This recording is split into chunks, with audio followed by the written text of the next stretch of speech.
Hi, this is John Liu with H&M Realty Group. With the new year and decade right upon us, wanted to talk about resolutions. According to US News and World Report, 80% of resolutions are broken by February. And I'll admit that I've made resolutions that haven't even lasted a week. But over the past few years, I made some major life changes that have stuck, and I've learned a few lessons along the way that I wanted to share with you today. Make sure your goal is big. Make it exciting. Your goal has to move you enough so that you'll make the changes necessary in order to achieve that goal. But goals and aspirations without a plan are destined to fail. That's why it's important to also break down your goal into smaller action items. Take some time to think about the building blocks and the steps that you'll need to take in order to achieve your goal. For example, weight loss is one of the most common goals that are made in resolutions. But instead of saying something like, I'm going to lose some weight in 2020, break it down into daily action items.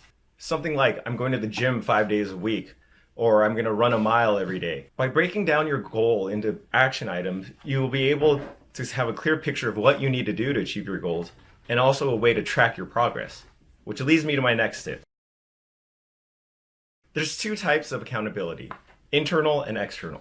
You have to have both. External accountability can come by having someone who will check in with you regularly to check your progress.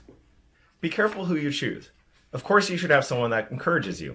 You can do it! But that person should also be able to call you out when you're off track. What is wrong with you?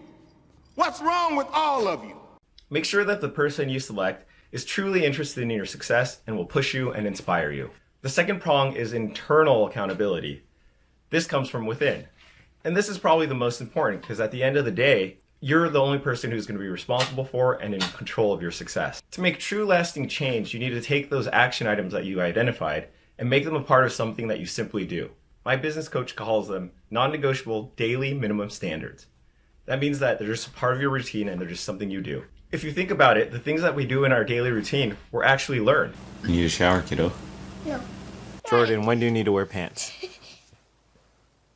Every time. As adults, we have our daily personal hygiene routines, and most of us put on pants before we go outside without thinking about it. But it wasn't always that way. If we really want to attain our goals, we need to make those action items a part of our daily standards and things that we do without even thinking about it. Everyone talks about needing a big why in order to make lasting change. But having broad and vague motivation could sabotage you, just like having ambiguous goals. We need to dig a little bit deeper. At our most basic level, humans are motivated by two things: the pursuit of pleasure and the avoidance of pain. And there's always this debate about which one's the greater motivator, the carrot or the stick. I think we should use both. Change will always come with discomfort. We are all comfortable in the current state that we're in. Now that doesn't mean that we have to love everything about it or be happy with every aspect of it, but it's comfortable because it's what we know and that's the status quo.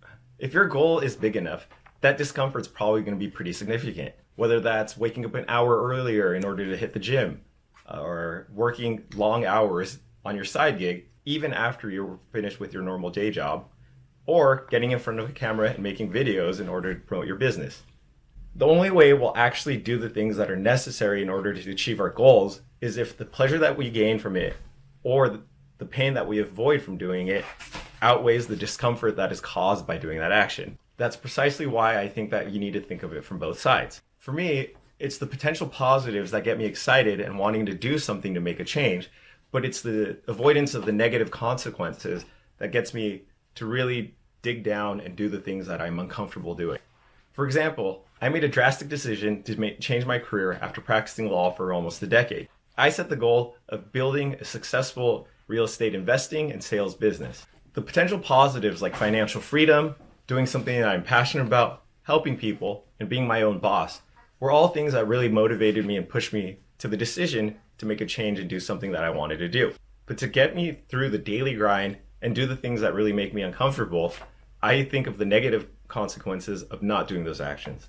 Things like not being able to provide for my family, having to go back to a profession that I wasn't passionate about, or not being able to be as involved in my daughter's life because I have to work a regular job. As you can see, the different types of motivation work better for different purposes. These positive motivations probably wouldn't be as good to push me to overcome discomfort, whereas these negative consequences probably wouldn't pump me up to make a change. Figure out what motivates you, both to make change and to commit to change, and then frame your motivations in those terms. So to summarize, break down your goals into smaller actions. Put processes in place, both internal and external, so that you're following through on those actions and making them a part of your daily routine. Finally, make sure that the reasons that you're doing these things and the way that you frame them are going to be sufficient to overcome that discomfort that's inevitably going to come. Once again, this is John Liu. Thanks for watching, and I'll see you in the next decade. Happy Merry New Year! Christmas!